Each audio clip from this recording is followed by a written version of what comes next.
প্রিয় দর্শক, আমাদের দুজনেরই পেশাগত নানা ব্যস্ততার কারণে মাঝে বেশ কিছুদিন কথা বলা হয়ে ওঠেনি। আমরা শুরুটা করেছিলাম দক্ষিণ এশিয়া ও আঞ্চলিক সহযোগিতা বিষয়ে আলাপচারিতা দিয়ে। দীর্ঘ ব্রেক শেষে হলেও আজকে আবার আমরা সেই ট্র্যাকে ফিরতে চাই। বাই দিস টাইম বাংলাদেশ ও ভারতের পারস্পরিক সম্পর্কের ক্ষেত্রে নানা আপস অ্যান্ড ডাউনস হয়েছে।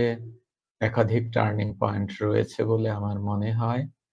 তো এই বিষয়গুলোতে জানার জন্যে আমি স্বভাবতই যার শরণাপন্ন হই, তিনি দক্ষিণ এশিয়া বিষয়ক বিশ্লেষক ও বিশিষ্ট সমাজবিজ্ঞানী ডক্টর মোহাম্মদ আমিনুর রহমান। আমিনুর ভাই, আপনাকে আজকের আলোচনায় স্বাগত জানাচ্ছি। যা হোক, আজকে আমরা একটু কথা বলতে চাচ্ছি ভারত বাংলাদেশ সম্পর্কের বাঁক বদল। কথাটা যদিও খুবই প্রচলিত, আমরা যেভাবে বলে থাকি, এটাকে উত্থান পতন অথবা সামহাউ চেঞ্জিং ডিরেকশনস এই অ্যাসপেক্টে বলতে পারি। তো এক্ষেত্রে আমি শুরুতেই আপনাকে একটা ক্লিপ দেখাতে চাই এবং বিবিসির এই নিউজটা দেখে আপনি বলবেন যে গত 4 মাসে আমাদের বাংলাদেশ এবং ভারতের সম্পর্ক, এইটাকে আপনি কিভাবে মূল্যায়ন করছেন। বিবিসির নিউজটা দেখতে পাচ্ছেন নিশ্চয়ই? হ্যাঁ হ্যাঁ হ্যাঁ দেখতে পাচ্ছি। সম্ভবত আমি নিউজটা, হ্যাঁ, আমি ইউটিউবে ওরা একটা এরকম আলোচনা করেছে, যেটি নিয়ে হয়তো আমরা পুরোটা আমি দেখি নাই। হ্যাঁ, আপনি বলবেন যে কিভাবে আমরা এই গত 4 মাস এর ওভারঅল সম্পর্কের মূল্যায়ন।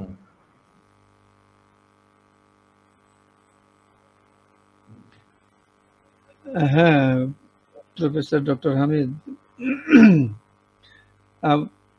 প্রথমেই আমরা বোধহয় যে আমাদের যারা ভিউয়ার্স তাদেরকে একটু স্বাগত জানাই, এই বলে যে আমরা উভয়েই আমাদের পেশাগত জটিলতার কারণে বেশ কিছুদিন অনুপস্থিত থেকেছি। আর যদিও ইতিমধ্যে অনেক গুরুত্বপূর্ণ ঘটনা আন্তরাষ্ট্রীয় এবং নিজের দেশের অভ্যন্তরেও ঘটেছে। আর আপনি যে বিষয়ে কথাটি বললেন সেটি নিয়ে আমরা দুইজন যেহেতু আগস্টের শেষে এবং সেপ্টেম্বর অক্টোবরে দুই বাংলার মধ্যে জনসম্প্রীতি কিংবা ভারত বাংলাদেশের মধ্যে একটা জনসম্প্রীতির বিষয়ে আমরা কিন্তু গুরুত্বপূর্ণ আলোচনা করেছিলাম। এখন প্রথমেই আমি যেটা চাইবো সেটি হলো যে ধরুন কোনো একটি ঘটনার অনেক রকম অ্যানালিসিস থাকবে, এটা খুব স্বাভাবিক। আপনি দেখবেন যে এই বিষয়টিকে বিবিসি যেভাবে দেখছে হয়তো আল জাজিরা সেভাবে দেখছে না। বাংলাদেশের মিডিয়া বাংলাদেশের অভ্যন্তরে যে ঘটনা ঘটেছে সেই ঘটনাকে যেভাবে দেখে আমরা লক্ষ্য করছি যে বিশেষ করে কলকাতার উপরে আমরা যেটা জানি যে সেখানের ইউটিউব নির্ভর যেসব সোশ্যাল মিডিয়া রয়েছে যে সেখানে সেগুলোকে খুবই ওই যে কালো মেঘ বলছেন না, মানে সেটাকে এমন ভাবে দেখানো হয়েছে যে ওইটাই কালো মেঘ হয়ে দাঁড়িয়েছে এবং মিডিয়া তার রোল প্লে করতে খুবই ব্যর্থ হয়েছে, যা জনগণের সামনে এমন ভাবে প্রতিভাত হয়েছে মনে হয়েছে যে দুই দেশের মধ্যে একটি বন্ধুত্বপূর্ণ সম্পর্কের জায়গায় কিছুটা হলেও একটু ভুল বুঝাবুঝির সম্পর্ক চলে এসেছে, এরকম মনে হয়েছে। জি, এই যে স্ক্রিন আপনি দেখতে পাচ্ছেন বোধহয়। হ্যাঁ হ্যাঁ, শিওর শিওর। এবং এটা তো মানে ব্যাপক ব্যাপক আমার মনে হয় যে হ্যাঁ এইগুলোকে এই পর্যন্তই থাকুক, কারণ এগুলো আর মানুষের সামনে আমরা না আনি। তো এখানে আমার আপনার মধ্যে যে অবস্থানটি বা আমরা যেভাবে বাংলাদেশে এই মুহূর্তে দেখতে পাচ্ছি গত 2.5 মাসে যেটি ঘটেছে বাংলাদেশে, সেটি হলো যে সম্পর্কের টানাপোড়েন শব্দটি বা সম্পর্ক নিয়ে আমাদের মধ্যে যে ধরনের উত্থান পতন, বা খুব চমৎকার একটি টাইটেল হয়েছে বাকবদল। এই বাকবদল হয়তো 5ই আগস্টের পূর্বের যে সম্পর্ক ছিল এবং 5ই আগস্টের পরে যে সম্পর্কটি উভয় দেশের মধ্যে দেখা গেছে, সেই রাজনৈতিক পট পরিবর্তনের একটি ফলে। জি। কিন্তু খুব দুর্ভাগ্যজনক ব্যাপার হলো যে ডিরেক্ট কিন্তু ভারত বাংলাদেশের মধ্যে এমন কিছু ঘটেনি যার ফলে সম্পর্কের অবনতি হতে পারে। এটি এখানে যে পট পরিবর্তন, সেই পট পরিবর্তনের ফলে বাংলাদেশের কোনো একজন বিশিষ্ট রাজনৈতিক ব্যক্তি, যিনি দীর্ঘদিন ক্ষমতায় ছিলেন, তিনি এখন ইন্ডিয়াতে অবস্থান করছেন। এই অবস্থান করার বিষয়ে বাংলাদেশের জনগণ এক ধরনের দৃষ্টিভঙ্গি পোষণ করছে পার্শ্ববর্তী দেশ ভারত সম্পর্কে। আবার অ্যাজ ওয়েল ইন্ডিয়াতেও নানান মিডিয়া নানাভাবে এই বিষয়টিকে নিয়ে এসেছে। এন্ড আমরা যদি একটু বস্তুনিষ্ঠ হই, একটু যদি আসলে ফ্যাক্ট বেসড হই, তাহলে আমার যেটা মনে হয়েছে যে সাধারণ মানুষের মতকে প্রতিফলিত করবার ক্ষেত্রে, এবার প্রতিফলিত তো না, মানে সাধারণ মানুষের মতকে প্রভাবিত করবার ক্ষেত্রে মিডিয়া খুব খারাপভাবে কাজ করতে সক্ষম হয়েছে, খুব খারাপভাবে কাজ করতে সক্ষম হয়েছে। কারণ আমি সবাই জানি, আমরা যখন তথ্য বিভ্রাট নিয়ে কথা বলেছিলাম, এবং আমি অনুরোধ করবো যে আপনি তথ্য বিভ্রাটের ওই লিঙ্কটা যদি এবার রেখে দেন এদের জন্য। জি, তখন আমরা বলেছিলাম যে একই মিথ্যা যদি আপনি বারবার বলেন, এটা এখন ইতিহাসেও সত্যে পরিণত হয়েছে, তাহলে সেটা সত্য বলেই প্রতিভাত হয়। অর্থাৎ জনগণ বা একজন ব্যক্তি, সে নিজে কোনটা ঠিক কোনটা বেঠিক, এই অ্যানালাইসিসটা করবার ক্ষমতাটা হারিয়ে ফেলে। ঠিক সাম্প্রতিক গত 1 মাস 1.5 মাসে এটি ভারতীয় মিডিয়ায় ব্যাপকভাবে ঘটেছে। ফলে ইনসাইড ইন্ডিয়া সাধারণ মানুষ ঠিক বুঝতেই পারছে না যে আসলে বাংলাদেশে ঘটছেটা কি। সেটা আপনি সংখ্যালঘুদের নিয়েই বলুন, কিংবা বাংলাদেশের পলিটিক্যাল রেজাইম চেঞ্জের ফলে ওইখানে একটা চিৎকার উঠেছে যে এখানে মৌলবাদীরা ক্ষমতা দখল করে নিচ্ছে ইত্যাদি। এই দুটি বিষয় মোটা দাগে। আর এর বাইরে দেখা যাবে যে এখানে ভারতীয় যে বিনিয়োগ ছিল দীর্ঘ 16 বছরের, শেষের 10 বছরে, সেই বিনিয়োগের কি অবস্থা হবে সেটা হয়তো একটা রাষ্ট্রীয় ভাবনা থাকতে পারে। এখন এই ত্রিবিধ বিষয় মাথায় নিয়ে আপনি বাংলাদেশের অবস্থা নিজে দেখতে পাচ্ছেন, যেখানে একদম শান্ত একটি অবস্থা বিরাজ করছে। কিন্তু গত রাতেই কলকাতা থেকে আমাকে যিনি ফোন করেছিলেন, তিনি বলছেন, দাদা আপনাদের ওখানে ব্যাপারটা ঘটছেটা কি? যেহেতু আমি গবেষণা সম্পর্কে একটু সম্পৃক্ত, জানাশোনা, উনিও আসতে পারেন নাই। তাই আমি বললাম, আসলে আমি তো এখানে কিছুই দেখছি না, একেবারেই তো শান্ত, কাম এন্ড কোয়াইট বাংলাদেশে। বাংলাদেশে যেটা আওয়ামী বিএনপির মধ্যে একটা কোনো বিষয়, কিংবা যারা এখন ইন্টারিম গভর্নমেন্টে আছে, সেই সব বিষয়ে কোনো আলোচনা থাকতে পারে। কিন্তু বাংলাদেশের দ্বিপাক্ষিক বিষয় নিয়ে ভারতের সাথে যে আমরা খুব হইচইয়ের মধ্যে আছি, তা কিন্তু নেই। এই মেসেজটি উনি বললেন যে এই মেসেজটি আমাদের এখানে নাই। আমাদের এখানে ব্যাপারটি ঘটছে এমন যে আমরা কলকাতাতে বসে মনে হচ্ছে যে বাংলাদেশে কি একটা ঘটে গেল বলে উনি আরো অনেক কিছু বললেন। বলে উনি আবার আমাকে জানালেন ওনার আত্মীয় এখানে আছে, তাকে উনি ফোন করছেন, তো তারা তাকে বলেছে কই এখানে তো কোনো কিছুই না, এখানে তো সবকিছু শান্ত। 5ই আগস্টের পর প্রথম 2-10 দিন যা হইচই, তারপরে তো এখন তো সবকিছু কোয়াইট, কাম এন্ড কোয়াইট। এখন এই তথ্যটি দেওয়ার কারণে আমার আপনার আজকের এই পর্বটির একটা আলাদা গুরুত্ব আছে। তারপরে আসি যে আসলে ভারত বাংলাদেশ সম্পর্কের এটা আমরা যেটা বলছি বাকবদল, আসলে কি এমন কিছু ঘটেছে যে তার ফলে বাকবদল? আমার মনে হয়নি যে এমন কিছু বিরাট কোনো কিছু ঘটে গেছে। আপনি খেয়াল করবেন যে বরং দুর্ভাগ্যজনক হলেও সত্য যে আগরতলায় বাংলাদেশের যে ডেপুটি হাই কমিশন অফিস, কলকাতার যে অফিস, সবগুলোই অ্যাটাক হয়েছে। এবং দেখবেন এই অ্যাটাকের পিছনেও কিন্তু যেসব মিডিয়া খুব কুইক এই যে জনমতকে প্রভাবিত করতে পেরেছে এবং জনগণকে তার মানে বিচারিক ক্ষমতা, তার ব্যক্তি ভাবনার যে ক্ষমতা, সেটা কিন্তু হরণ করে নিয়েছে এইসব মিডিয়াগুলো। ফলে যে ব্যক্তির নিজের ভাবনা করবার ক্ষমতাটা সম্পূর্ণ হরণ করতে পেরেছে এই মিডিয়াগুলো। তার ফলে সেখানে যে ধরনের ইমোশন ক্রিয়েট হয়েছে, সেই ইমোশনের একটা আউটপুট হলো ওই অ্যাটাক গুলো, তাই না? না, কিন্তু এক্ষেত্রে আমার জানার ইচ্ছা যে ধরেন কতিপয় গ্রুপ বা পলিটিক্যাল গোষ্ঠী তারা তাদের সুবিধার জন্যে বা বেনিফিট পাওয়ার জন্যে সাময়িক অস্থিরতা সৃষ্টি করতেই পারে। কিন্তু আমার মানে জানার ইচ্ছা যে ইন্ডিয়ান গভর্নমেন্ট কি এই মিডিয়াগুলোর কথা বিশ্বাস করছে, নাকি এটাকে কূটনৈতিক হাতিয়ার হিসেবে ব্যবহার করছে? মানে বুঝে, বাট কূটনৈতিক হাতিয়ার হিসেবে ব্যবহার করছে। আপনার কি ধারণা? না, এইখানে ভারত সরকার তার একটা দায়িত্ব এড়াতে পারে না। এটা আপনি খুব ভালো বলেছেন। সেই দায়িত্বটি হলো যে আমরা দেখলাম গত সপ্তাহে এখানে ভারতের পররাষ্ট্র সচিব এসেছেন, তাই না?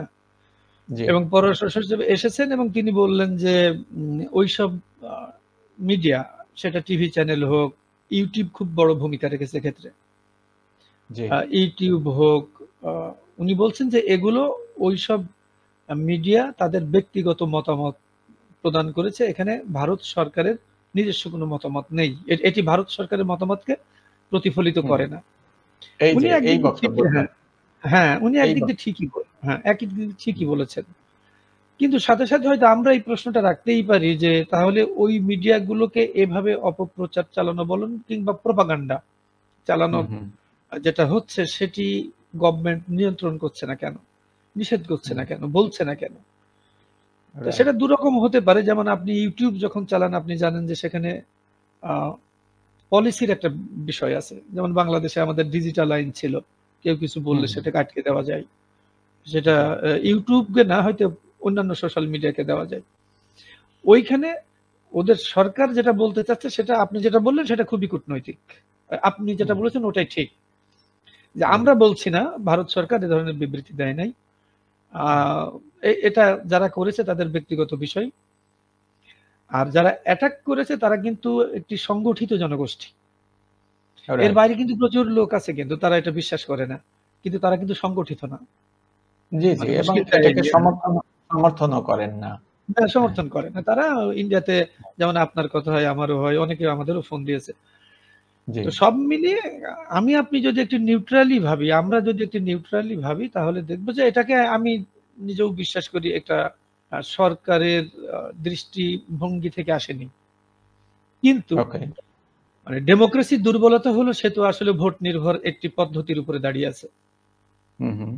যেখানে মেজরিটি যে ধর্মের মানুষ, দেখবেন যে সব ডেমোক্রেটিক পার্টি তাদের আচরণ নিয়ে হঠাৎ করেই একটা রিয়াক্ট করে না, বিশেষ করে যারা পাওয়ারে আছে। আবার যারা বিরোধী দলে আছে, দেখবেন তারাও খুব একটা নেগোশিয়েটেড মন্তব্য করেন।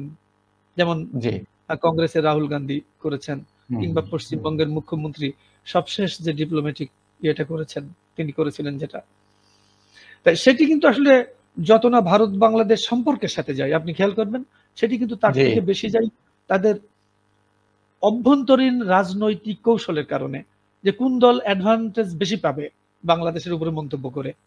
তখন আমাকেও কিছু বলতে হবে, কারণ এখানে 60% ভোট যে ধর্মের মানুষের, তো ওদের কাছে আমার গ্রহণযোগ্যতা রাখতে হবে। ওই কারণে আপনি যদি ওই ফাঁদে পা না দেই, আপনি যদি ওই ফাঁদটাই পা না দেই, তাহলে বলবো যে ওগুলো একেবারেই একটা ভোটিং ক্যালকুলেশন থেকে এই কমেন্ট গুলো এসেছে। আচ্ছা, কিন্তু এক্ষেত্রে আমার জানার ইচ্ছা যে তাহলে ভারতের ক্ষমতাসীন যে রাজনৈতিক দল, তারা কি তাদের অভ্যন্তরীণ রাজনীতির দাবার গুটি হিসেবে বাংলাদেশের পরিস্থিতিকে ব্যবহার করতে চাইছে? হ্যাঁ, অফকোর্স, কেন না? তারা যদি ওই যে সংখ্যালঘু ইস্যু যখন সামনে এসেছে, তো সেই সেন্টিমেন্টটা তো তারা কাজে লাগাতেই পারে বা চেষ্টা করতে পারে, যদিও সেটা নেগেটিভ পলিটিক্স। কারণ অন্য একটি দেশের মধ্যে কি হচ্ছে সেই বিষয়টি নিয়ে নিজের দেশে নিজের, ওই যে বললাম, ভোট রাজনীতির অনেক তো লিমিটেশন আছে। মানে আমরা যদি মনে করি যে ডেমোক্রেসি বিষয়টি একেবারে পৃথিবীর শ্রেষ্ঠতম একটা কোনো কিছু বিষয়, সেটি এই কারণে হতে পারে ওর থেকে ভালো পদ্ধতি আমাদের হাতে আসেনি। কিন্তু আমরা নিজেরাও দেখেছি যে তত্ত্বাবধায়ক ব্যবস্থা, আমাদের অতীতের যে অভিজ্ঞতা বা ইন্টারিম ব্যবস্থা এখন যেটা, সেটা ওই রকম ভোটিং সিস্টেমের থেকেও কিন্তু মন্দ না। আমরা যদিও সেটা স্বল্পকালীন। তো ওই জন্য ভারত বাংলাদেশ সম্পর্ক নিয়ে বাংলাদেশ কিন্তু এমন কোনো কিছু বলে নাই, ওইসব বিষয় নিয়ে কোনো রিয়াক্টও করে নাই কিন্তু। যেমন আগরতলা কিংবা কলকাতা ডেপুটি হাই কমিশন নিয়ে। আগরতলা থেকে তো আমাদের কূটনীতিবিদদের ফেরত আনতে হয়েছে, এটা দুর্ভাগ্যজনক, তাই না? জি, জি, যে কিন্তু বাংলাদেশ কিন্তু কোনো রিয়াক্ট করে নাই। এখন ইন্ডিয়া রাইট। অনেক দেরিতে হলেও আমার মনে হয়েছে যে তার যে ক্যালকুলেশন, সেও হয়তো ওয়েট অ্যান্ড সি দেখছিল।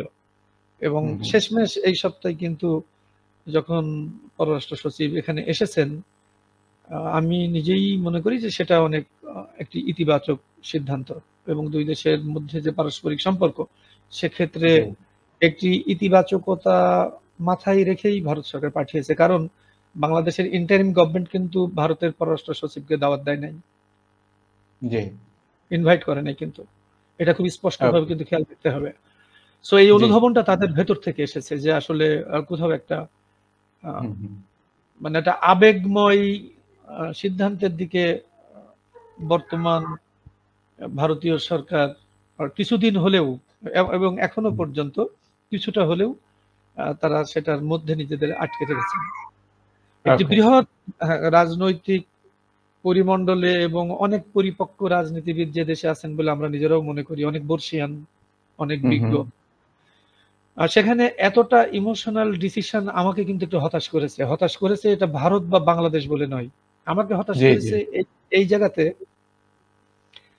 আমি যদি ইন্ডিয়ান পলিটিক্স, ইন্ডিয়ান পলিটিশিয়ান যারা একদম ধরুন এইসব দলের অন্তত মিড লেভেল পর্যন্ত আছে, বেশ কিছু মানুষজনের খবর আমি রাখি। তো যারা টপে আছেন তারা যে এজের, এখন মিড লেভেলে যারা আছে তারা তো ভবিষ্যতে এই দেশটা চালাবে, তাই না? তাদের দেশ জি। চলবে।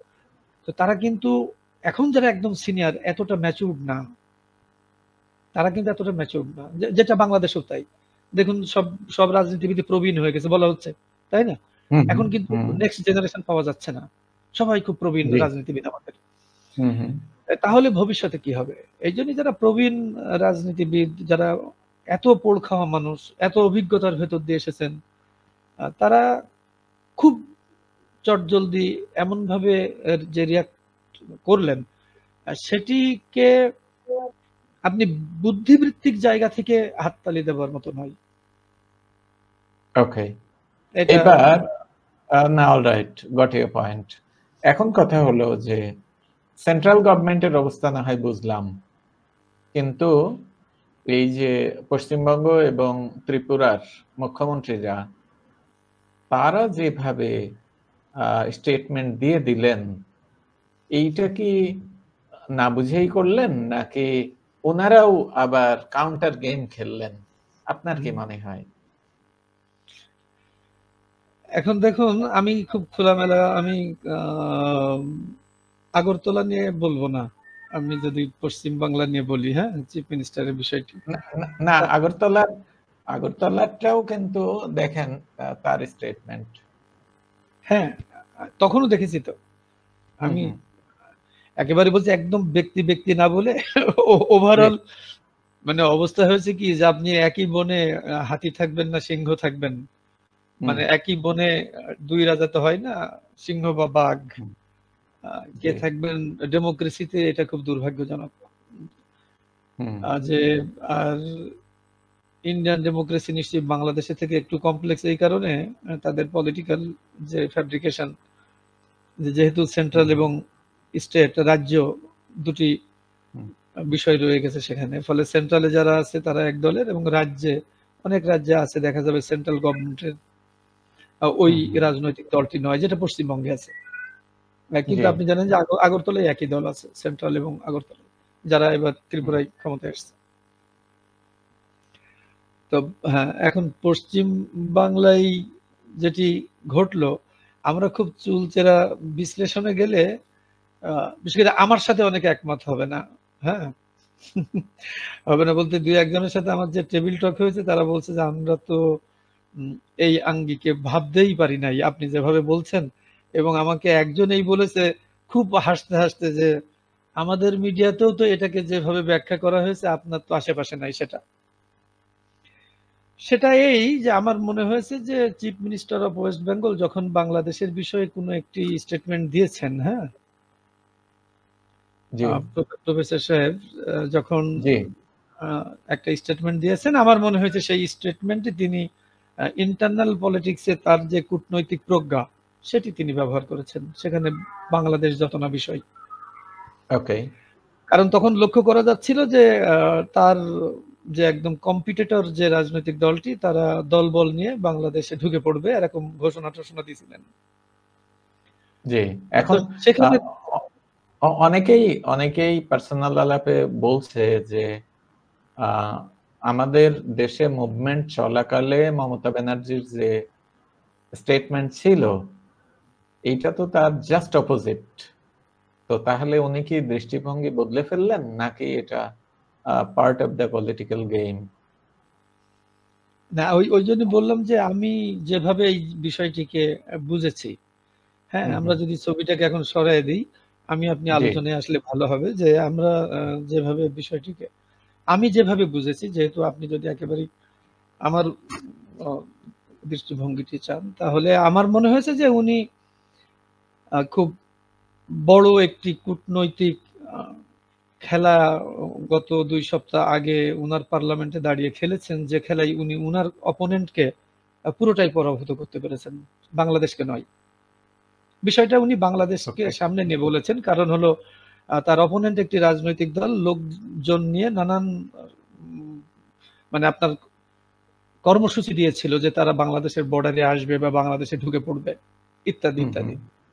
তো উনি তখন দাঁড়িয়ে ওইটা তার যেটা হয়েছে অনেক বেশি ডিপ্লোম্যাটিক হয়েছে যে বাংলাদেশে তোমার তো দলবল নিয়ে যাওয়ার দরকার নেই কিংবা ভারতের যাওয়ার দরকার নেই। বাংলাদেশে যদি সংখ্যালঘু ইস্যুটা ওই রকম অবস্থায় যায় তাহলে সেখানে জাতিসংঘ শান্তিরক্ষা বাহিনী দিয়ে সেটাকে ঠিক করবে। এবং উনি সেন্ট্রালকে আহ্বান করেছিলেন, উনি কিন্তু আহ্বান করেছিলেন সেন্ট্রাল গভর্নমেন্টকে যে সেন্ট্রাল গভর্নমেন্ট যেন জাতিসংঘকে এই বিষয়ে বলে। এটি বলার ফলে যেটা হয়েছে যে উনার অপোনেন্ট যে রাজনৈতিক দলটি উনার ওইখানে খুব লম্ফঝম্প করছিল, তাদের কাছে কিন্তু সব পথ হারিয়ে গেল। এরপর আর কথা থাকে না যে তুমি যাবে কেন একটা স্বাধীন সার্বভৌম দেশের লোকজন নিয়ে, তুমি অ্যাটাক করবে কেন? এটা আন্তর্জাতিক পরিমণ্ডল আছে, অভিযোগ থাকলে সেখানে দাও।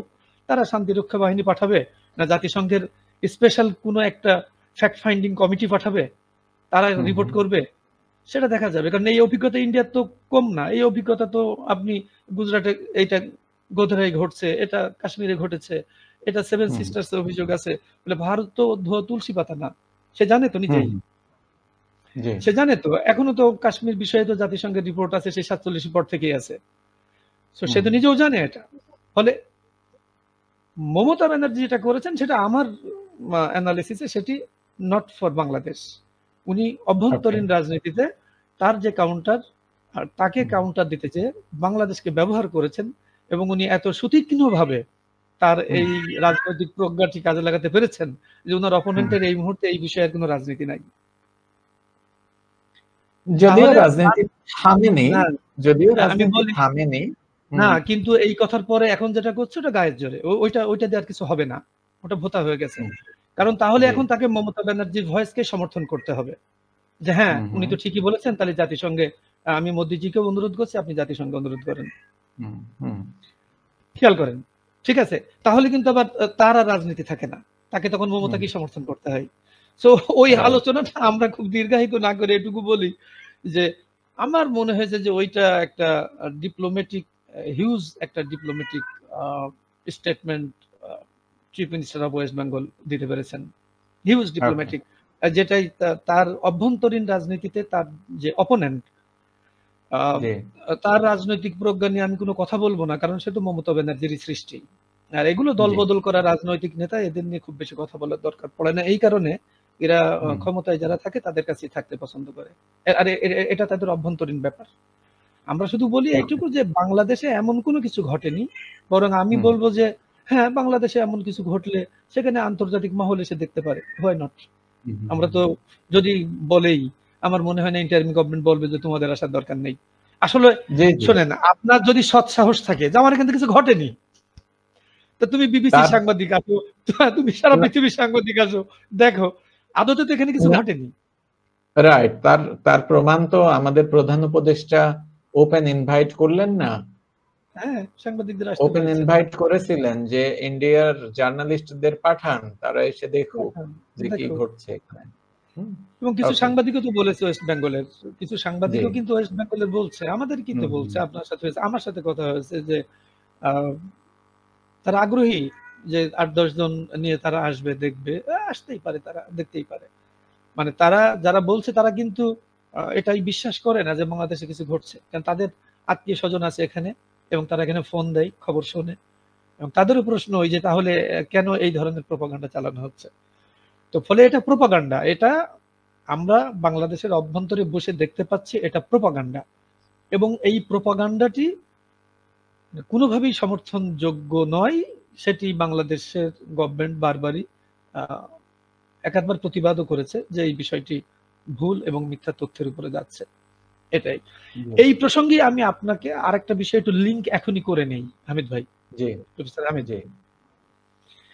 সেটি হলো যে ধর্মীয় ইস্যু যখন সামনে আসে তখন আমাদের মতো সাধারণ মানুষরা আমাদের আবেগকে নিশ্চয়ই সংযত রাখতে পারি না। কারণ রিলিজিয়ন খুব একটা সেনসিটিভ বিষয়, এই কারণে সবসময় ধর্মকে আলোচনার বাইরে রাখা হয়, মানে টেবিল টকের বাইরে এরকম উন্মোচন করা হয় না। দেখুন, আপনি বোধহয় এর আগেও এই কথাটি বলেছি যে একজন ব্যক্তির বহুমাত্রিক পরিচয় আছে। আমি আসলে আপনাকে কোন পরিচয়ে আমার সাথে সম্পর্কিত করব, বা আমি কেন ডক্টর আব্দুল হামিদের সাথে একটি সম্পর্কে আবদ্ধ হব, সেটি আপনার একাধিক পরিচয়ের সব পরিচয়গুলোই কি আমার কাছে গুরুত্বপূর্ণ, না আমি কোনো একটি বা দুটি বিশেষ পরিচয়ের জন্য আপনার সাথে আবদ্ধ হব, সম্পর্কিত হব? হ্যাঁ, আপনি একজন উচ্চশিক্ষিত, হ্যাঁ, সেটা আপনি একজন, আমি যদি আপনাকে নিয়েই বলি, আপনি একজন উচ্চ শিক্ষিত ব্যক্তি এবং একই সাথে আপনি একটি স্বনামধন্য ইউনিভার্সিটির খুব বিখ্যাত একটি ডিপার্টমেন্টের প্রফেসর, এবং তার থেকেও বড় কথা আমার কাছে যেটি, সেটি আপনি খুব মেধা সম্পন্ন মানুষ। এসব কারণেই আমি মনে করি আপনার সাথে আমার একটা বয়সের 20 বছর ডিফারেন্স হলেও, মানে এখানে কেউ হয়তো ভাবতে পারবে না সেটা, যে আমার সাথে আপনার যে সম্পর্ক সেটা একদম বন্ধুর মতো, তাই না? এটি কিন্তু এই কারণে না, এখানে বয়সে কিন্তু কোনো ব্যাপার না। বিষয় হলো যে আপনার মেধা এবং মননের সেই, মানে যেটাকে আমরা বলি যে প্যারামিটারে আপনি ওই জায়গায় অবস্থান করেন, সেটা আমার কাছে গুরুত্বপূর্ণ। এখন দেখুন, আমি যখন বিএনপিটা করি তখন আমি একজন মুসলিম, বা আমি একজন হিন্দু, কিংবা আমি একটা খ্রিস্টান, তাই না? আমি যদি এই রাজনৈতিক করার সময়, এই রাজনৈতিক দলটি করবার সময় আপনার সাথে খারাপ ব্যবহার করি, আমার দল ক্ষমতায় থাকতে, তখন কিন্তু আমি একজন দলীয় কর্মী হিসেবে আপনার সাথে খারাপ ব্যবহার করেছি, যেহেতু আমার দল পাওয়ারে ছিল। এখন আমার দল পাওয়ারে নেই, আপনি যদি আমার সাথে রিয়াক্ট করেন বা বাজারে আমার একটা থাপড় মারেন, তখন কিন্তু আপনি আমাকে ধর্মীয় পরিচয়ের কারণে থাপ্পড় মারেন নাই, আপনি কিন্তু আমাকে থাপ্পড় মেরেছেন যে তুই অন্যায়ভাবে সেই সময় আমার থাপ্পড় মারছিলি, আজকে দেখ। এটি কিন্তু খুব নরমাল একটা ফেনোমেনা উপমহাদেশে। এইখানে আপনার সাথে যে খারাপ ব্যবহারটা আরেকজন করলো, আমার সাথে যে খারাপ ব্যবহারটা আপনি করলেন, সেটা আমি মুসলিম বা হিন্দু বলে না। আপনি আমার সাথে খারাপ ব্যবহার করেছেন আমি যে রাজনৈতিক দলের সমর্থক, সেই রাজনৈতিক দলের কারণে। কারণ আমি যখন আপনার সাথে ব্যবহার করেছি তখন কিন্তু আমি ধর্মীয় সংখ্যালঘু হিসেবে করি নাই, আমি ওই আচরণটি করেছিলাম আমি ওই রাজনৈতিক দলের সমর্থক হিসেবে। বুঝতে হবে যে আমি যখন আপনাকে মারছি তখন কিন্তু আমার পরিচয় সংখ্যালঘু না, এটা খুব স্পষ্টভাবে এই অ্যানালিসিসটা হওয়া দরকার। তখন কিন্তু আমি অমুক রাজনৈতিক দলের সমর্থক, আমার দল ক্ষমতায় আছে, ফলে আমার এটা গায়ে শক্তি আছে, পুলিশ কিছু বলে না। আপনি বিরোধী দল, আপনি গত 16 বছরে ঘরে ঘুমাইতে পারেন নাই, আপনার বিরুদ্ধে 150 মামলা আছে, ফলে আমি আপনার জমি দখল করেছি, আমি আপনার গাছপালা কেটে নিয়েছি। আজকে যখন পালা পরিবর্তন হয়েছে, আপনি যখন আমাকে কাউন্টার দিয়েছেন, তখন আমি বলছি কই, আমি তো সংখ্যালঘু, তুমি আমার গায়ে হাত দিলে কেন? কিন্তু এইটা বুঝতে হবে যে আপনার যে বহুমাত্রিক পরিচয়, সেই বহুমাত্রিক পরিচয়ের মধ্যে সংখ্যালঘু বিষয়ের কারণে আপনি কিন্তু আজকে এই কণ্ঠাসা হন নাই। আপনি নিজেই একজন অত্যাচারী ব্যক্তি ছিলেন, এবং সেই অত্যাচারী আচরণের কারণেই আজকে আপনি আমার বিরুদ্ধে রিভোল্ট করেছেন। এটা সারা উপমহাদেশের জন্যই প্রযোজ্য, এটা শুধু বাংলাদেশ না। তখন নিজেকে বাঁচানোর জন্য ঢাল হিসেবে বলে আমি তো সংখ্যালঘু, এইটার কোনো মানে নেই। আপনি বলেন তো 5 তারিখের পর বাংলাদেশে যত মানুষজন কিল, চড়, থাপ্পড় খেয়েছে, আপনি কি কখনো বলেছেন যে এত % মুসলমান মার খেয়েছে? এটা বলছেন? আমি বলেছি যে এত, কোনো মিডিয়া বলেছে যে এত % মুসলমান মার খেয়েছে? বলা হয়েছে কি যে আওয়ামী লীগের কর্মীরা মার খেয়েছে নাকি? যারা চরম বেয়াদব ছিল, রাইট। যারা অত্যন্ত খারাপ ব্যবহার করেছে, যারা গণতান্ত্রিক সুবিধা নিয়ে এমনকি পুলিশকেও নিষ্ক্রিয় করে দিয়ে অপরের প্রতি আচরণ করেছে, তাহলে তখন কিন্তু এই প্রশ্নটি আসছে না, আপনিও মুসলিম আমিও মুসলিম, আপনি যদি আমাকে মারেন মিডিয়া নিউজ করবে যে হামিদ একজন মুসলমানকে মেরেছে? এইটা বুঝতে হবে। কিন্তু আমি যখনই ধর্মীয় অন্য ধর্মের হচ্ছি তখনই বলছি যে আমি সংখ্যালঘু বলে হামিদ আমাকে মারলো, কিন্তু এইটা মনে নেই যে ওই রাজনৈতিক দলের সমর্থক থাকাকালে আমি যখন আপনাকে মেরেছি তখন আমি সংখ্যালঘু, এই কথাটা আমার মাথায় ছিল না, তখন আমি রাজনৈতিকভাবে শক্তিশালী, রাজনৈতিক গুরু, ঠিক আছে, রাজনৈতিকভাবে আপনি ক্ষমতাসীন একটি দলের হওয়ায় আমি আপনার গায়ে হাত দিতে পেরেছি। ফলে এই বহুমাত্রিক কথাটা বোঝার খুব জরুরি, খুব জরুরি, যে আপনি ক্ষমতা প্র্যাকটিস যখন করেন তখন আপনি সংখ্যালঘু না, আর ক্ষমতার বাইরে গেলে আপনি তখন সংখ্যালঘু হয়ে যান।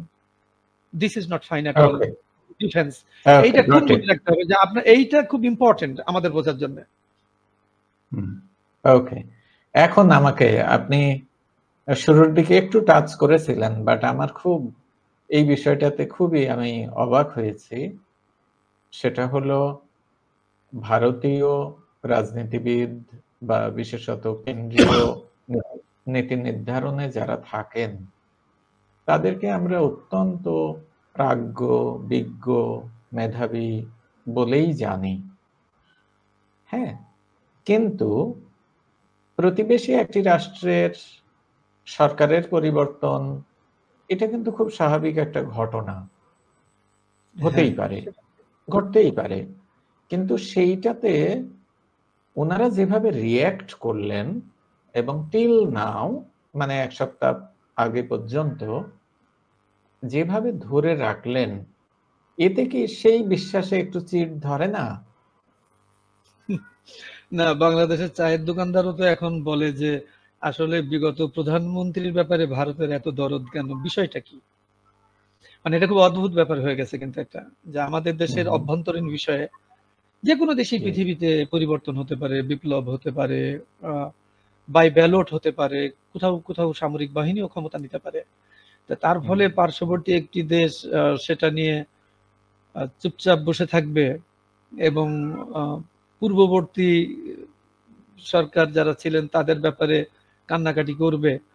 এটা তো বাংলাদেশের মানুষ এখনো, সাধারণ মানুষ ভালো হয়েছে যেটা, যে সাধারণ মানুষ এখন খুঁজছে আচ্ছা ব্যাপারটা কি, ভারত কেন 20 কোটি মানুষের এই অনুভূতিকে সাপোর্ট না করে একজন ব্যক্তি অথবা একটি পরাভূত দল, যাদের বিরুদ্ধে জাতিসংঘের হিউম্যান রাইট কমিশন থেকে শুরু করে সারা পৃথিবীতে হেন রিপোর্ট নেই, গত 10 বছরের রিপোর্ট নেই, খুঁজলে প্রতি বছরের যেসব রিপোর্ট আছে সেখানে জনগণের এই আকাঙ্ক্ষাকে তারা এখনো পর্যন্ত যেটাকে বলে সার্বজনীন ভাবে কিন্তু স্বাগত জানায়নি বাংলাদেশের এই বিষয়টিকে। আপনি যেটা বললেন সেটা দুর্ভাগ্যজনক বটেই, এবং এটা কি হবে জানেন, যে ওটাই বললাম যে এত পরিপক্ক রাজনীতিবিদ যে দেশে রয়েছেন তারা যদি এমন করেন তাহলে ভবিষ্যতে অপরিপক্ক রাজনীতিবিদ ওখানে আসলে তাহলে কি হবে। এবং আমরা অনেক আগে একটি আলোচনায় বলেছিলাম, এটা কি অস্বীকার করতে পারে ইন্ডিয়া, যে নেপাল তার বিরোধী বা বিরুদ্ধ একটি শক্তি না হলেও অন্তত ভারত বান্ধব নয়। আজকে শ্রীলঙ্কায় দেশানায়কে এসছে, তারা কি ভারত বান্ধব? পাকিস্তানের সাথে তার সম্পর্ক তো আজীবনই ওরকম। এখন বাংলাদেশের সাথে এই বিষয়টি যে ঘটলো, সেই ঘটনার পরের যে ঘটনা সেটা তো আরো বেশি দুর্ভাগ্যজনক সাধারণ মানুষের কাছে। এমনকি আওয়ামী লীগের যারা নরমপন্থী আওয়ামী লীগার তারা পর্যন্ত খুব বিস্মিত যে কি ব্যাপার, কি মানে আমরা তো এত কিছু জানি না, আমরা এমনি দল করি, কিন্তু ব্যাপারটা কি। মানে এই বিষয়গুলো ভবিষ্যতে দেখবেন যে কূটনৈতিক ইতিহাসে, রাজনীতির ইতিহাসে আমি মনে করি গত 2 বছরের বিষয়টি ভারতকে একসময় নিজেকেই লজ্জা দেবে যে আমরা কিভাবে এই কাজটি করেছিলাম, মানে এত দেরি এত বিলম্ব কেন করলাম। কারণ একটা বিষয় তো আপনি স্বীকার করবেন, বাংলাদেশে এই মুহূর্তে ইন্টারিম গভর্নমেন্ট যারা চালাচ্ছে, আপনি যদি সারা পৃথিবীর গভর্নমেন্টগুলোর দিকে তাকান, আমরা খুব ক্ষুদ্র দেশ হতে পারি, এই দেশে এখন যারা এই দেশটি চালাচ্ছেন they are enough matured than any other government of the world. Just এই মুহূর্তের কার পারমাণবিক অস্ত্র আছে, কে কত শক্তি ধরে, America, K Germany, K India, K, this is not. আপনি এত ম্যাচুরড, মানে এটা সেই প্লেটোর দার্শনিক, মানে তার সেই কাল্পনিক রাজ্যের মতো যেখানে দেশ স্বাধীন করবে দার্শনিকরা, আপনি কিন্তু তেমনই একদল মানুষ বাংলাদেশ এখন পেয়েছে, যে ফিলোসফাররাই রাষ্ট্র শাসন করবে। এখন কিন্তু বাংলাদেশ তেমনই একদল পেয়েছে মানুষ, এদেরকে অবজ্ঞা করার তো সুযোগ নেই। আমার তো মনে হয় ভারতের অসম্ভব সুন্দর একটা সময় এখন যাচ্ছে, যে বাংলাদেশকে সর্বতোভাবে সহায়তা করে এই সরকারকে সহায়তা করা উচিত অবশ্যই। ওকে, ওকে, গট ইট। তো তাহলে আপস অ্যান্ড ডাউনস এগুলো হলো, হয়তো ইমোশনাল ব্রেকডাউন, এটা একটু মেকআপ দিতে সময় লেগেছে, বাট গত সপ্তাহের পর থেকে আমরা দৃশ্যমান উন্নতি দেখতে পাচ্ছি। তো আমরা সবসময়ই ভাবছি যে এই দায়িত্ব বুঝি শুধু সরকারের, উভয় দেশের সরকারের, কিন্তু প্রতিবেশী রাষ্ট্র হিসেবে আপনার কি মনে হয় যে এর বাইরে আর কোনো পক্ষ বা একাধিক পক্ষ কি রোল প্লে করার সুযোগ আছে এই গ্যাপটাকে মিনিমাইজ করে একটা আন্তরিক পরিবেশ সৃষ্টি করার? না, গ্যাপটা কিন্তু এই মাত্রায় যায় না, এই যে দিকে আপনি ইঙ্গিত করলেন যে একটা থার্ড পার্টি এসে সেখানে একটা মিনিমাইজ করার দরকার পড়বে। আমি আপনাকে একটা মানে ওই ইতিহাসটা আপনার মানে ইতিহাসে পড়তে পারেন, মানে আপনি ব্যক্তি মানুষ হিসেবে সেই বয়সে তখন ছিলেন না, ফলে ওটা ওভাবে জানবেন না। শ্রীলঙ্কায় তামিল সমস্যাটি যখন হয়েছিল, বুঝলেন, তখন কিন্তু শ্রীলঙ্কায় যেমন ভাবে ভারত সৈন্য পাঠায়, আবার সেই সৈন্য সে ফেরতও নেয়, এবং তার পরবর্তীকালে তার ইনসাইডে কি ঘটে সেটা একটা ব্যাপার। কিন্তু আমার এটা আজও মনে আছে যে তামিল সমস্যা সমাধানের জন্য নরওয়ের probably Oslo university piece and conflict resolution department আনা হয়েছিল। আমি আপনাকে বলি যে তারা পিস অ্যান্ড কনফ্লিক্ট নিয়ে কাজ করে, রেজলিউশন নিয়ে কাজ করে, যে ওইখানে এই সমস্যাটি সমাধানের জন্য তারা, আপনি যেটা বললেন, আমি থার্ড পার্টি বলবো না, যে ওই রকম স্কিলড একটা ইনস্টিটিউট, হ্যাঁ, তারা বা একটা ডিপার্টমেন্টে তারা এসেছিলেন, কিন্তু কিন্তু ফাইনালি তামিল সমস্যা নিয়ে আমরা জানি প্রভাকরণের মৃত্যু দিয়ে শেষ হয়েছে, তাই না? সেটা কিন্তু ওই নেগোসিয়েশন প্রসেসটা ইফেক্টিভলি মানে কোনো রোল প্লে করে নাই। একইভাবে আপনি দেখবেন যে পার্শ্ববর্তী দেশগুলি, আমাদের যে সমস্যা হলো, কোনো কিছু হলেই আমরা বলি যে ওদের অভ্যন্তরে এই হয়েছে, তাহলে থার্ড পার্টি আসুক, কিংবা আপনি ধরুন একদম টপ একেবারে লেভেলের যে গ্লোবাল যে প্ল্যাটফর্ম, সেটা জাতিসংঘের কথা আমরা বলি। খুব দুর্ভাগ্যজনক ওই কথাটি আমাকে আবার আপনাকে বলতে হচ্ছে। আপনি দেখবেন যে ডক্টর মোহাম্মদ ইউনূস, মানে মাননীয় প্রধান উপদেষ্টা, এই কথাটি কিন্তু উনি আসার পরে একাধিকবার বলেছেন যে স্যারকে অ্যাক্টিভ করতে হবে, স্যারকে অ্যাক্টিভেটেড করতে হবে। দেখেন, আজকে যদি এইসব প্ল্যাটফর্ম থাকতো, তাহলে আমার মনে হয় না যে যেসব আচরণ আমরা পার্শ্ববর্তী দেশ থেকে পাচ্ছি, এই আচরণ আমরা পেতাম না। মানে সার্ক ফোরাম বসতে পারলে বাংলাদেশে কি হয়েছে, আপনাকে জাতিসংঘ ডাকা লাগবে না, সার্ক ফোরাম নিজেই দৌড়ে চলে আসতে পারতো যদি কিছু ঘটেই, তাই না? কারণ আমরা জানি যে মানে শ্রীলঙ্কার অন্তত সেই সমস্যার সমাধানে সার্কের একটা ইনফ্লুয়েন্স ছিল এক সময়। আমরা আগের আলোচনায় বলেছিলাম যে লঙ্কান ওই বিষয়ে সার্কের একটা ইনফ্লুয়েন্স ছিল, এবং ইন্ডিয়াও তখন সেটাকে অনার করেছিল। তো এই জন্য সবকিছু দ্বিপাক্ষিক যখন হয়, তখন বহুপাক্ষিক কাউকে ডাকতে হলে তো তার মধ্যে নানান কূটনৈতিক এবং রাজনৈতিক হিসাব চলে আসে। সে কারণে এখন ওই পরিবেশ কিন্তু নাই। বরং আমি বলবো যে ভারত যেমন এখানে আসলো, আমাদের ওনাদের যে পররাষ্ট্র সচিব, সেখানে বাংলাদেশের কাউকে তারা যদি ইনভাইট করতো, সেটা আর একটু সুবিধা হতো, যে এখান থেকে কেউ সেখানেও গেল। মানে এই জায়গাটা এখন ফ্যাব্রিকেশনটা দরকার, এই কমিউনিকেশনটা না। অলরাইট, আমি বোধহয় আগে প্রশ্নে বোঝাতে পারিনি। আমি মিন করেছি যে আউটসাইডার না, আমাদের উভয় দেশেরই বিয়ন্ড গভর্নমেন্ট, মানে যেটা আমরা বলে থাকি, হ্যাঁ ঠিক আছে, মানে আমরা জনগণের মধ্যে, এলিটদের মধ্যে, এরকম যে সাংবাদিকদের মধ্যে, উভয়ের মধ্যে কমিউনিকেশন রাজনৈতিক সিদ্ধান্তের উপরে একটা যদি পজিটিভ ইনফ্লুয়েন্স ফেলে, এটা খুবই জরুরি। সেটা নিয়ে তো আপনি এর আগেও কথা বলেছি, যে আসলে শুধু পলিটিশিয়ানদের উপরেই দুই দেশ বা উপমহাদেশের কোথায় কি সিদ্ধান্ত গৃহীত হবে সেটি ছেড়ে দেওয়া একেবারে ঠিক না। তার বাইরে পলিটিশিয়ানদের উচিত জনগণ কি বলছে সেটা শোনার চেষ্টা করা। তাহলে ভালো হয় যে পেশাজীবীরা যদি পরস্পরের সাথে মত বিনিময় করে একটা প্ল্যাটফর্ম করতে পারতো, ওইভাবে তো আর প্ল্যাটফর্ম হয় না, তাহলে সেটা একটা হতে পারতো যে বহুরাষ্ট্রিক বা আন্তরাষ্ট্রিক একটা প্ল্যাটফর্ম হতো সার্ক রিজিয়নে, যে তাদের একটা ভয়েস থাকতে পারতো। সেই ভয়েসটা উভয় দেশের রাজনীতিবিদরা শুনতে আগ্রহী হতেন, শুনতেন। সেটা যদি নাই শুনতেন তাহলে হয় কি যে আপনার একমুখী কোনো কিছু, কোনো ডিসিশন, কোনো প্রপাগান্ডা যখন যায়, আপনি যদি সেখানে একটা কাউন্টার থিঙ্কিং দাঁড় করান বা কিছু লোক যদি তাদের কাউন্টার না বলে ডিফারেন্ট অপিনিয়নটা দেয়, তাহলে দেখবেন মাস পিপল দুটো অপিনিয়ন সামনে থাকলে তার কিন্তু একটা সিনথেসিসের সুযোগ থাকে এই দুটোর মধ্যে।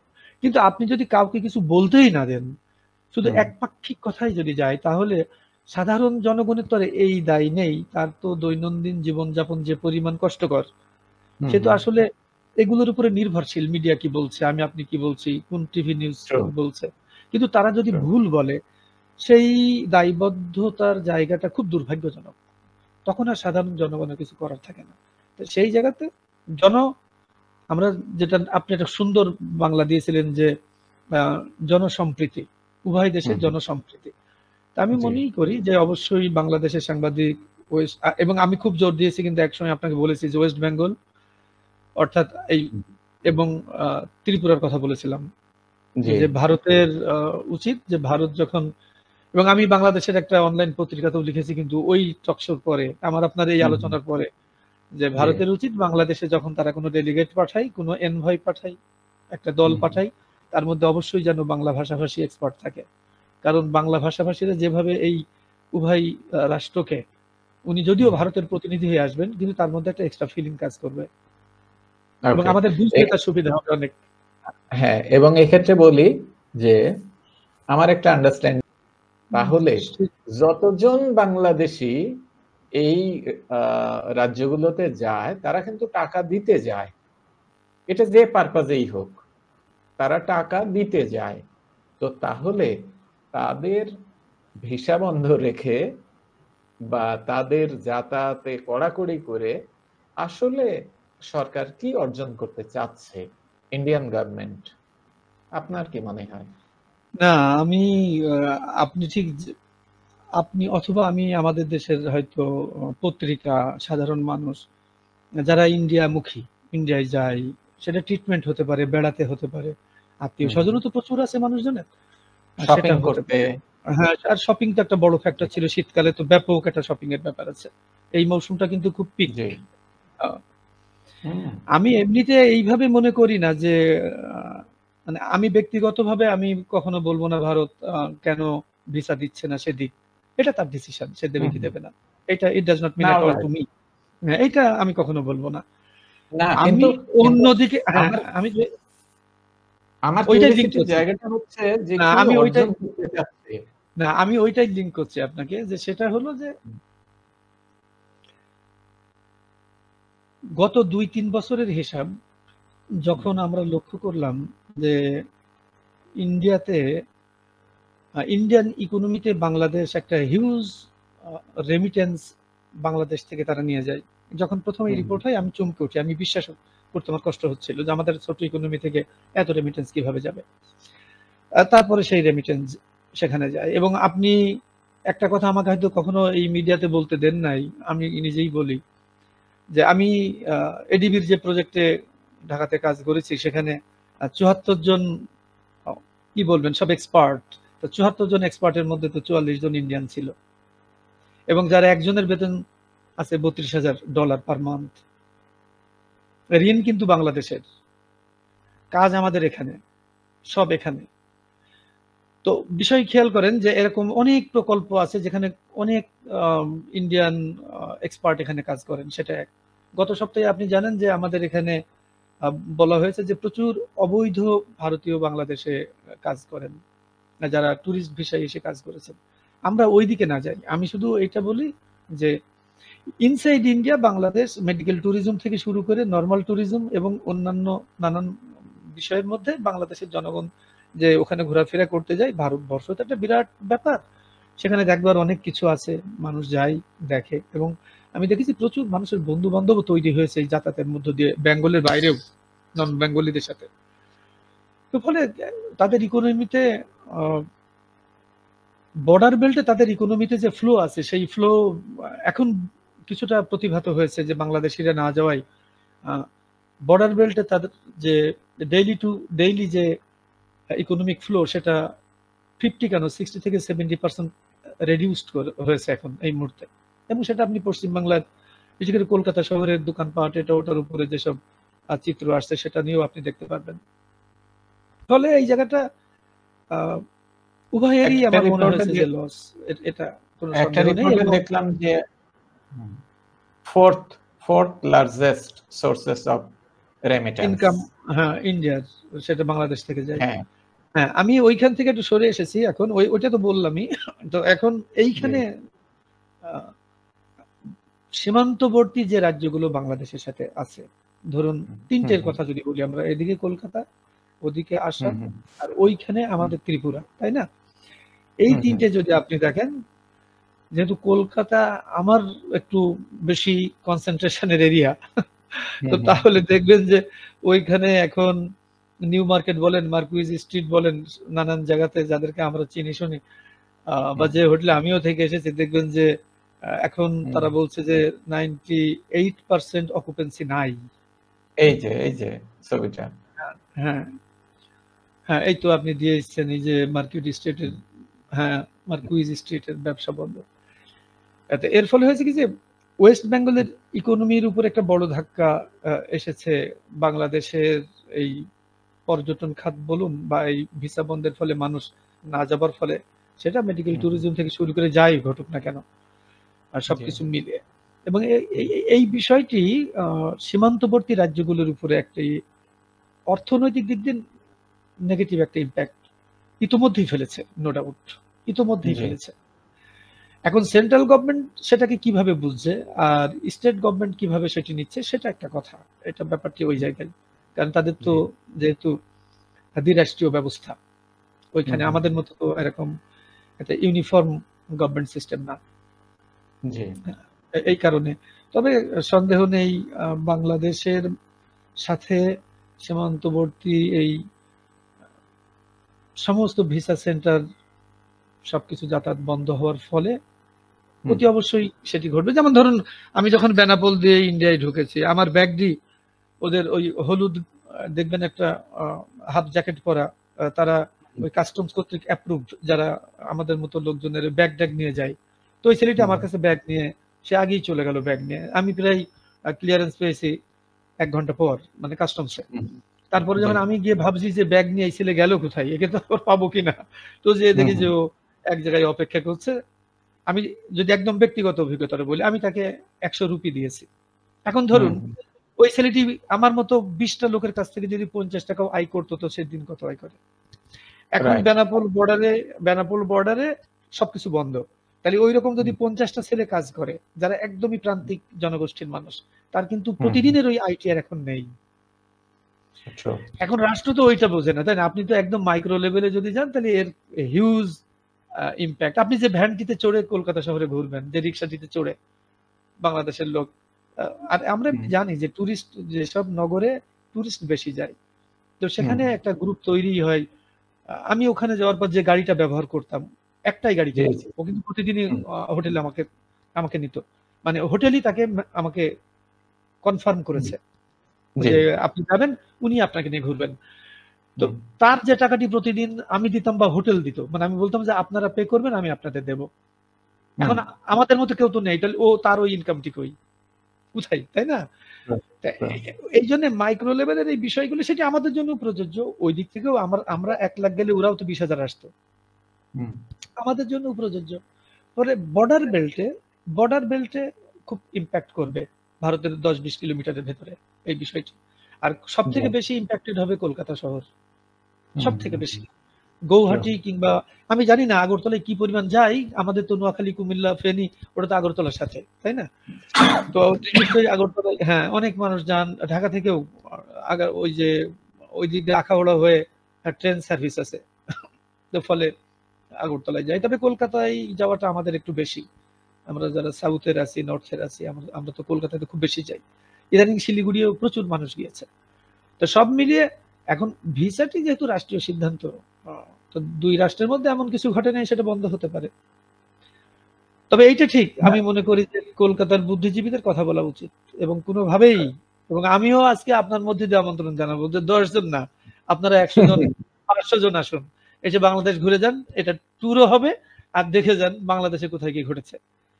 এটা সাংবাদিক আসুক, বিশ্ববিদ্যালয়ের শিক্ষক আসুক, পত্রিকার সম্পাদক আসুক, অভিনেতা অভিনেত্রীরা যদি মনে করে এই সুযোগে একটু বাংলাদেশও ঘুরে আসলাম আর দেখে আসলাম, আসুক, দেখবে যে বাংলাদেশ একদম কাম অ্যান্ড কোয়াইট, এখানে কোনো হইচই নেই। কিন্তু আমার খুব অবাক লাগছে ওদের মিডিয়াতে নাকি, মানে আমার খুব একটা দেখা হয় না ইন রিয়ালিটি, আপনি তো বোঝেন, মানে আমার পেশাগত কারণেও সেটা, আর আমি খুব অন্যের দ্বারা প্রভাবিত হব এমন জিনিস দেখিও না, কারণ আমি বলি আমার তো একটা ডিসিশন আছে, আমি তো বাংলাদেশের কাগজ পড়ছি, আমি তো জানি হলুদ সাংবাদিকতা আছে জানি, কিন্তু ওয়েস্ট বেঙ্গলের ইউটিউব চ্যানেলগুলো যেটা করেছে সেটা ওটাকে অতিক্রম করে চলে যায়, সেইটা ঠিক করে নাই।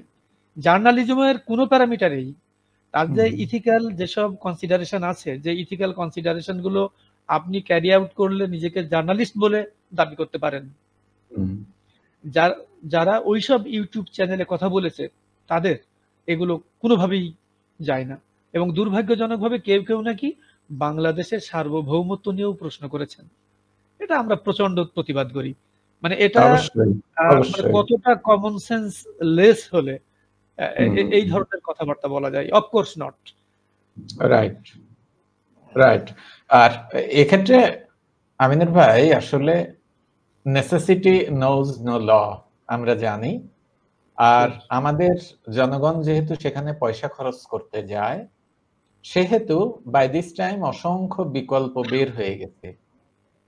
ফর এক্সাম্পল, আপনি আমি রেকর্ডিং শুরু করার পূর্ব মুহূর্তে যে আপনার ফোন কলটা আসলো, উনি নর্মাল টাইম হলে হয়তো ইন্ডিয়াতেই যেতেন চিকিৎসার জন্য, হ্যাঁ, টাটা ক্যান্সারে যেত, হ্যাঁ, কিন্তু এখন তিনি থাইল্যান্ডে যাওয়ার সকল বন্দোবস্ত করে ফেলেছেন।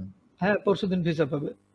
ওকে। আর আমার জানা মতে থাইল্যান্ড এবং সিঙ্গাপুরে প্রচুর রোগী যাচ্ছে এখন, প্রচুর, সব রোগী চলে যাচ্ছে। হ্যাঁ, এখন পেশেন্ট তো অপেক্ষা করবে না। না, আরো আপনাকে একটা আমি ভালো তথ্য দিই, শোনেন, শুধু অপেক্ষা করবে না, বাংলাদেশি মানুষের কাছে অনেক কিছু শেখার আছে পৃথিবীর অন্য দেশের মানুষের। শোনেন ঘটনা, এই যে রোগী যাচ্ছে সে থাইল্যান্ডে বাঙালিদের সাথে যোগাযোগ করেছে, বলেছে আপনার কোনো হোটেল ভাড়া লাগবে না, কিছুই না, ইউ জাস্ট ল্যান্ড, আপনি শুধু থাইল্যান্ডে ল্যান্ড করেন। চিন্তা করেন, এখন বলছে যে এইখানে আমাদের যে বাসা, আমাদের যে থাকার জায়গা, আমাদের খাওয়া, এভরিথিং আমাদের, কোন ডাক্তার দেখাবো, কি করব, সব আমাদের, আপনি শুধু you just land here. So আপনার তো যেটা বললেন পথ বেরিয়ে যায়। দেখেন চীন এখন যে পরিমাণ ফ্লাইটে অপরচুনিটি দিয়েছে, এখন যদি চীন হঠাৎ বলে বসে এই কথা যে আমি এই যে চীনের যে দক্ষিণ এরিয়া, যেটাই আমাদের সাথে উঠে বসা বেশি, সে যদি বলে যে এখানে আমি এয়ারফেয়ার 50% করে দেবো, ফলে ইন ফিউচার সেটার জন্য আমার মনে হয় না সেটা খুব ইতিবাচক হবে ভারতের জন্য। বরং আমি বলবো যে ওয়েস্ট বেঙ্গল খুব বেশি লস করবে, এবং যেহেতু কেন্দ্রে যে ধরনের সরকার আছে, ওয়েস্ট বেঙ্গলে একটি ভিন্ন ধর্মী সরকার রয়েছে, তো দেখা যাবে যে তারা চাইবে যে ওয়েস্ট বেঙ্গলের অর্থনৈতিক ধস নামুক, পলিটিক্যালি তার গেইন করার সুযোগ থাকবে, এবং সেটাকে সে খুব বড় অস্ত্র হিসেবে ব্যবহার করার এই সুযোগে ব্যবহার করতে পারে। রাইট। এবং হ্যাঁ, কলকাতার অর্থনীতি মানে ওয়েস্ট বেঙ্গলের অর্থনীতি। জি, আমার সেটাই মনে হয়েছে যে ইতিপূর্বে নানা রকম আন্দোলন সংগ্রাম দিয়ে যেহেতু ওয়েস্ট বেঙ্গলের গভর্নমেন্টকে ফেলতে পারেনি, সো ইকোনমিক ভাবে তাদেরকে একেবারে ভঙ্গুর করলে তখন জনগণ এমনিই ক্ষুব্ধ হয়ে উঠবে, রাস্তায় নামবে, এবং হয়তো তাদের চাওয়া পূরণ হবে। ওই যে বাই প্রোডাক্ট থাকে না, একটি ঘটনা তো প্রোডাক্ট যেমন থাকে বাই প্রোডাক্ট থাকে, এটা তো আপনার একেবারেই নিজের বিষয়। যাক, এটা ওদের জি। ইন্টারনাল ব্যাপার। তারপরেও আমি বলব যে এই বিষয়গুলো সীমান্তবর্তী অঞ্চলে খুব বড় হুম, হুম। রকমের একটু ইম্প্যাক্ট করবে। দেখুন, আমি আ ২০১০ এর দিকে বাংলাদেশের একজন প্রথিতযশা অর্থনীতিবিদের ১.৫ ঘন্টা আমি ইন্টারভিউ করেছিলাম। আমার একটা রিসার্চের উনি কি হুম, পারসন হুম। ছিলেন। বাট উনি আমার পরিচিত। তো বলল, আচ্ছা। "আমিনুল ভাই, আমি আর আপনি ডায়ালগ করব?" আমি বললাম, "হ্যাঁ, আমিই করব আপনার সাথে। কারণ আপনার সাথে আমার টিমের কেউ কথা বলতে ওইভাবে আ মানে সাহস করে না। তা সেটা ভালো। এটা মাথায় রাখার দরকার নেই যে আমি আর আপনি পরস্পরের পরিচিত।" তো উনি আমাকে তখন বলেছিলেন যে, "দেখুন, যে ৪,০০০ ৪,৫০০ কিলোমিটার ভারতের সাথে আমাদের বর্ডার আছে। আপনি খেয়াল করবেন যে এর ১০ কিলোমিটারের মধ্যে বাংলাদেশে পভার্টি সবথেকে কম।" হুম, হুম। যেহেতু আমি একদম 0 পয়েন্টের মানুষ, আমি খুব চমকে উঠলাম। উনি কিন্তু হুম, ঢাকা শহরে উনার জন্ম এবং উনি বড় হয়েছেন। উনি হুম, হুম। পড়াশোনা করেছেন ইংল্যান্ডে, আসছেন। তা আমি বললাম যে, "ভালো একটা কথা বলেছেন তো। বাস আপনি খেয়াল করবেন 0 পয়েন্ট থেকে 10 কিলোমিটারের মধ্যে পভার্টি সবথেকে কম।" এর কারণ হলো এই যে উভয় দেশের কমিউনিকেশন এর ফলে হুম, হুম। আপনি নিজেও যেহেতু একটু ফেরি ইন্ডিয়ার কাছাকাছি আপনারও বসবাস। কাছাকাছি। আপনার শৈশব, হুম, হ্যাঁ, আপনার শৈশব কৈশোর ওইদিকে কেটেছে। হুম, হুম। তা আমি নিজেও দেখেছি যে ইন্ডিয়াতে যে ধান চাষ হয় সেই ধান চাষ কিন্তু আমার ইউনিয়নেও হয়েছে, যেটা ভালো। ওখানে যে জি। পাট চাষ হয়েছে সেটা আমাদের এখানে হয়েছে। কিন্তু বাংলা মেইন স্ট্রিমিং ভেতরে যা হয় তার থেকে ওখানে অনেক প্রোগ্রেসিভ নানান ধরনের এইরকম উচ্চ ফলনশীল তখন কিন্তু দেখা গেছে যে ৯০ এর দশকে এই চাষবাসগুলো হতো। পরে যখন বিড়ি আসলো তখন ক্রমে, জি। ক্রমে কিন্তু সরে গেছে। তো হুম, ফলে হুম। এমনকি ফুল চাষ, বাংলাদেশে যে ফুল চাষটা এসেছে এমন না যে বাংলাদেশের একদল লোক ইন্ডিয়ায় যে ফুল চাষ শিখে এসেছে। তা কিন্তু না। হুম, হুম। হুম, এই বর্ডারের এপার ওপার ধরেন একটা জমির আল, আলের ওই পারে ইন্ডিয়ায় ফুল চাষ হয়, এপারে ধান চাষ হয়। আপনি ওরকম হুম, একটা হুম। পয়েন্টে গেছেন কিনা? আমার ইউনিয়নেও জি। এরকম পয়েন্ট আছে। আপনি আশ্চর্য হবেন যে একটা জমির চিকন আল, সেই আলটার হুম, ওই হুম। ডান দিক ইন্ডিয়া, বাম দিক বাংলাদেশ। ওইখানে যে কৃষক কাজ করেন ওই দাদার হুকো টানে। ওই দাদা এর কাছে সিগারেট নিয়ে খায়। এই ২ এর কমিউনিকেশন আপনি কি দিয়ে বন্ধ করবেন? না আমি ফলে আমি এই আ আবেগ, এই অনুভূতি, এই ভালোবাসাকে বন্ধ করা হুম, যায় না। এটা সেন্ট্রাল জি, গভর্নমেন্ট জি। বুঝবে না। আমি বললাম তো, আমি হুম, বারবার আপনাকে বলি যে বাংলাদেশের মানুষের কাছে ইনক্লুডিং মি, আমার কাছে ইন্ডিয়া মানে ৩ রকম। আমি সেদিনও বলেছি হুম, কিন্তু আপনাকে। হুম, হুম। ১, আমার কাছে ইন্ডিয়া মানে ওয়েস্ট বেঙ্গল। হুম, ২, আগরতলা। এরপরে ইন্ডিয়া। জি, জি। মানে রেস্ট অফ ইন্ডিয়া আমার পরে। আমি ইন্ডিয়া বলতে ওটা হুম, পরে বুঝি। আমার কাছে ইন্ডিয়া মানে ওয়েস্ট বেঙ্গল, আগরতলা অর্থাৎ ত্রিপুরা। কারণ ২ বাংলার লোক এই ২ জায়গায় একদম, আপনি যদি ডিস্ট্রিবিউশন ক্যালকুলেশন করেন, আমার হুম, ইউনিয়নে 50% মুসলিম হলো ভারতীয় মুসলিম। ওরা যদি ভোট করে যে ইন্ডিয়ান মুসলিমদের ভোট দিতে হবে চেয়ারম্যানে, তাহলে আমরা ফেল হুম, করব। হুম, তার মানে কি? আমার পুরো উপজেলাতে, আমার থানাতে 50% আপনি পাবেন, 60% ইন্ডিয়ান মুসলিম। তো তাদের আত্মীয়স্বজন যেমন আছে, এদিক থেকেও তো মাইগ্রেট করেছে ৪৭ এ, তারাও তো ওইদিকে গিয়েছে নাকি? আমার রাইট। সো এইখানে একটা বিরাট আত্মিক ব্যাপার আছে। একটা নারীর বিষয় আছে। এটা পলিটিক্স নামক এই বিষয়টি হুম, বুঝে, মানে শুধু ক্ষমতায় থাকার জন্যেই আপনি খবর যেটা দিচ্ছেন সেটাকে আপনি কন্ট্রোল করছেন। হুম, কন্ট্রোল না। সেই সংবাদটিকে আপনি ম্যানিপুলেট করছেন। হুম, হুম, আরেকটা দেশে কি ঘটছে সেটা আপনি সাধারণ জনগণকে জানতে দিচ্ছেন না। হুম, আপনি আপনার মতো করে সেটাকে মিডিয়ার মধ্য দিয়ে দিচ্ছেন। তাই হুম, না? দিয়ে আপনার পক্ষে জনগণের সেন্টিমেন্টকে নিয়ে আসছেন in the name of religion. অন্য কোনো হুম, কিছু না।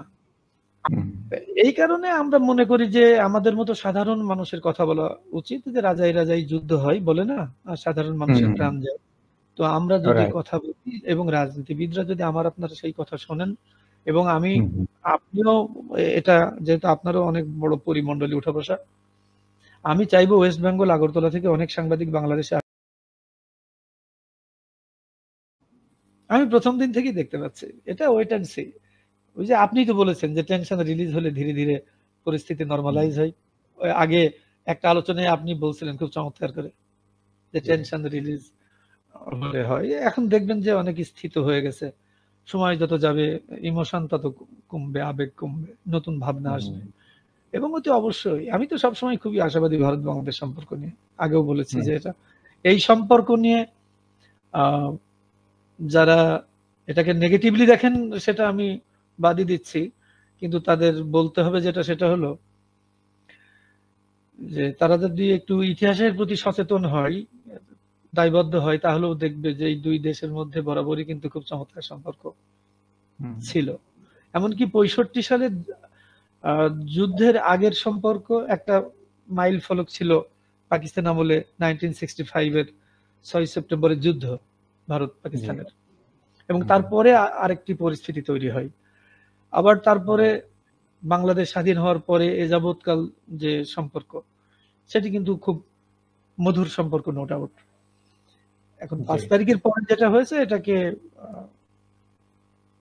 খুব আমরা হতাশ না হই, এটি অতি অবশ্যই একটা ভালো সম্পর্কের দিকে যাবে, কোনো সন্দেহ নেই। ওকে, তাহলে অন্তত বাংলা ভাষাভাষী যারা, তাদের বাংলাদেশ এবং ভারত উভয় দেশেই অবস্থানরত বাংলা ভাষাভাষীদের মধ্যে গ্যাপটা মিনিমাইজ হবে, এই প্রত্যাশায় আপনার কোনো অনুরোধ বা পরামর্শ আছে কিনা? হ্যাঁ, এখানে আমার একটি বড় অনুরোধ আছেই, যে যেহেতু সীমান্তবর্তী রাজ্যগুলোই এবং ভারতবর্ষে প্রচুর বাঙালি আছেন, ফলে তাদের একটি ভিন্ন ভাবনার জায়গা থাকা উচিত অবশ্যই, এবং সেই ভাবনাটি অবাংলা ভাষাভাষী যারা, তাদের সাথে নাও মিলতে পারে। তাদের অনুভব, তাদের অনুভূতি সেটি একেবারেই একটি ভিন্ন ধরনের ভাবনা তৈরি করবে, কোনো সন্দেহ নেই। তো সে কারণে কোন একটি দেশের মধ্যে, কারণ ওখানে কিন্তু বাংলা ভাষাভাষী জনগোষ্ঠীর সংখ্যা কম না, অনেক বড়। তো আমরা যদি আসাম, ত্রিপুরা এবং পশ্চিমবাংলা ধরি, তো তাদের একটা দায়বোধ বাড়তি থাকবে বলে আমার তো প্রত্যাশা, যে বাংলাদেশের সাথে সম্পর্ক স্থিতাবস্থা বা একটা সুন্দর বা আরো সুন্দর একটি সম্পর্কের জন্য, আরো সুন্দর, যদি অতীতে সুন্দর থাকে সেটা যেন আরো সুন্দরময় হয়, যেন সুন্দরতম হয়, তাই না? তো সেটি থাকবেই। এবং বাংলাদেশের মানুষ কিন্তু এটা বিশ্বাস করে যে একটা বৃহত্তম প্রতিবেশীর সাথে অতি অবশ্যই ভালো সম্পর্কের মধ্য দিয়েই পারস্পরিক বসবাসটা সম্ভব। না, alright, thank you very much. অনেকগুলো বিষয় কভার হলো, অনেক কিছু জানলাম, এবং আমরা এই আশাবাদ রেখেই শেষ করি যে রাষ্ট্রীয় পর্যায়ে রাজনীতি, এতে উত্থান পতন থাকে এবং সম্পর্কের টানাপোড়েন, এটা খুব স্বাভাবিক প্রক্রিয়া, কিন্তু সেটাকে আমরা যেন বিষময় পর্যায়ে নিয়ে না যাই এবং পারস্পরিক সম্পর্কে পার্মানেন্ট একটা ক্ষত সৃষ্টি না করি, এই প্রত্যাশা রেখেই আজকের মতো শেষ করছি। Thank you very much. ধন্যবাদ।